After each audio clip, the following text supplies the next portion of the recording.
नमस्कार बच्चों, आज की इस ऑनलाइन क्लास में आपका स्वागत है। हम पढ़ रहे हैं, हमें सूरदास पढ़ चुके, अब हम पढ़ेंगे पार्ट 2 तुलसीदास। तुलसीदास में है लक्ष्मण परशुराम संवाद। पहले तुलसीदास के बारे में जान लेते हैं। तुलसीदास जी का जो जन्म है वो संवत 1589 से 1589 में हुआ था, 1680 में इनकी मृत्यु हुई थी। इनका जो जन्म है वो उत्तर प्रदेश के बांदा जिले के राजापुर गांव में हुआ था। तुलसीदास जी का जो जन्म है वो कहाँ हुआ था? बांदा जिले के राजापुर गांव में हुआ था। तुलसीदास जी जब पैदा हुए थे तो जन्म जब लिया इन्होंने तभी इनकी अवस्था 5 वर्ष के बालक के जैसी थी। ये एक अभुक्त नक्षत्र में पैदा हुए थे, तो ये जब पैदा हुए तो इनके मुंह में दांत भी थे।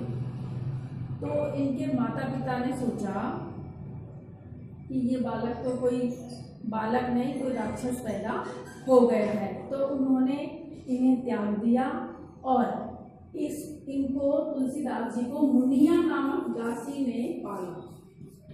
मुनिया नामक दासी ने इनका लालन पालन किया और इनके पिता थे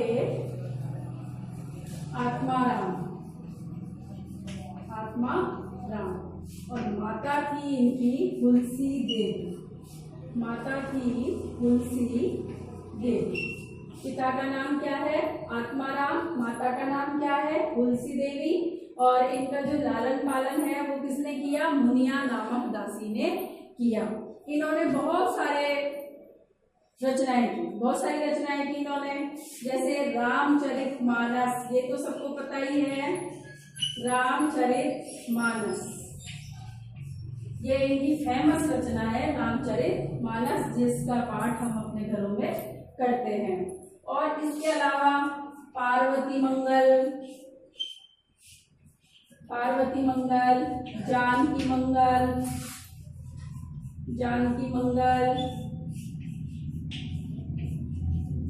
कवितावली,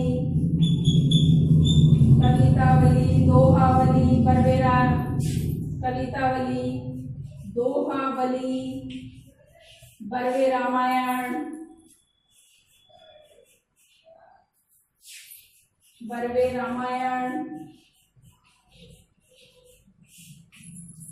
रामलला नच्छेहू आदि इनकी रचनाएं इन्होंने करी, जिसमें से सबसे फेमस है रामचरितमानस। लेकिन मैं आपको बताऊं तुलसीदास जी के बारे में, इन्होंने रामचरितमानस की रचना कब करी, कैसे करी।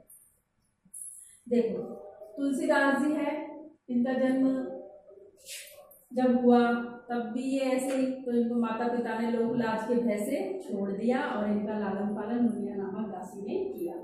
फिर इनका विवाह एक रत्नावली नाम की विदुषी महिला से हुआ। इनका विवाह किससे हुआ? रत्नावली से। इनकी पत्नी का नाम क्या है? रत्नावली। देखो कितने सारे क्वेश्चन हो गए। जन्म कब हुआ, कहाँ हुआ, कब हुआ, माता का नाम, पिता का नाम, पालन पोषण किसने किया और पत्नी का नाम। तो रत्नावली से इनका विवाह हुआ। तो रत्नावली से इन्हें बहुत प्रेम था और उसमें बहुत आसक्ति थी।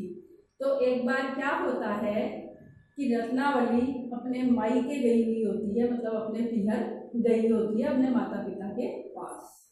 हो सकता है उस समय सावन का महीना हो इसलिए गई हो।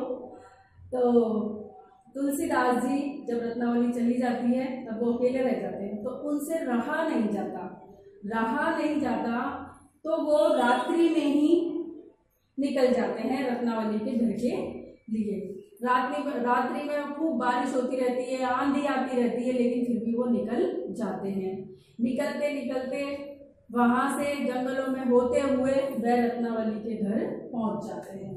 पहुंचते ही अब वो सोचते हैं कि मैं मेन गेट कैसे खटखटाऊं, यानी मैं मुख्य दरवाजे से तो कैसे जाऊं। यदि मैं जाऊंगा तो मुझे ला आ जाएगी, क्योंकि दरवाजा तो कोई भी खोल सकता है। हो सके रत्नावली की माता खोल दे, पिता खोल दे, भाई खोल दे, या स्वयं रत्नावली आ जाए। तो उनको थोड़ी शर्म महसूस हुई, उनको थोड़ी लज्जा आई कि मैं सामने के द्वार से कैसे जाऊं। तो उन्होंने क्या किया कि जहां रत्नावली का कमरा था उस खिड़की से जाने का निश्चय किया। अब उस खिड़की से जाने का निश्चय किया, लेकिन पहुंचे कैसे, किसके सहारे चढ़े? तो सोचते रहे। फिर कुछ देर बाद उन्हें एक काला सर्प लटकता हुआ उस रस्सी के जैसी उस खिड़की में जा रहा था। तुलसीदास जी रत्नावली के प्रेम में इतने आसक्त थे कि उनको ये भी पता नहीं चला कि ये काला सर्प है या रस्सी है, और वह उसी के सहारे रत्नावली के कक्ष में पहुंच गए। रत्नावली ने जब तुलसीदास जी को अपने कक्ष में रात्रि के समय उस समय देखा तो वह बहुत क्रोधित हुई और बहुत सारे कठोर वचन उनको कहे। रत्नावली कहती है कि जितनी आसक्ति मुझ में लगाई, जितनी आसक्ति और जितना प्रेम मुझसे करते हो, यदि इतनी आसक्ति और इतना प्रेम भगवान श्री राम से किया होता तो तुम्हारा उद्धार हो जाता। बताओ तुम कैसे हो जो मेरे पीछे पीछे ही चले आए। तो भगवान श्री राम में अपना मन लगाते तो तुम्हारा उद्धार हो जाता। तुलसीदास जी को यह बात हृदय पर लग गई, उनके मन को बड़ी ठेस पहुंची और उन्होंने उसी समय से निश्चय कर लिया था कि मैं गृहस्थ जीवन को त्याग कर श्री राम की आराधना करूंगा। इस प्रकार से तुलसीदास जी ने अपना गृहस्थ जीवन त्याग दिया और वह श्री राम की भक्ति करने लग गए। फिर उन्होंने अयोध्या नदी के सरयू के तट पर रामचरितमानस की रचना की। बाद में रत्नावली इनको लेने के लिए एक बार पहुंची भी थी, जहां ये कुटिया बनाकर आश्रम में मठ बनाकर रहते थे, लेकिन ये नहीं आए। बोले एक बार जो प्रण कर लिया वो कर लिया। ये तो था तुलसीदास जी का परिचय। अब आप लोग इसको अपनी पाठ्य पुस्तक में से अच्छी तरह से पढ़ना, आपको समझ में आ जाएगा। यदि फिर भी नहीं आता है तो कोई दिक्कत नहीं है, कमेंट बॉक्स में लिखना, चाहे डायरेक्ट कॉल करके पूछना, आपको मैं बता दूंगी। पाठ में हमको पढ़ना है तुलसीदास जी के द्वारा जो रचित पाठ है उसमें हमको पढ़ना है लक्ष्मण परशुराम संवाद। लक्ष्मण परशुराम संवाद, इसके बारे में भी मैं आपको थोड़ा सा बता देती हूँ, फिर कल से हम इसके पदों को पढ़ेंगे।